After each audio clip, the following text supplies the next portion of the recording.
Welcome, today I'm showing you how to hide photos in your gallery in your REALME GT 2 Pro.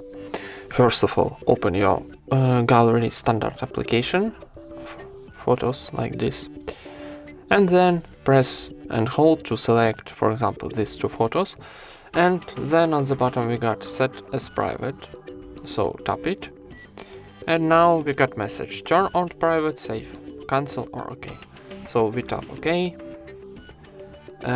Press agree and continue and enter privacy password.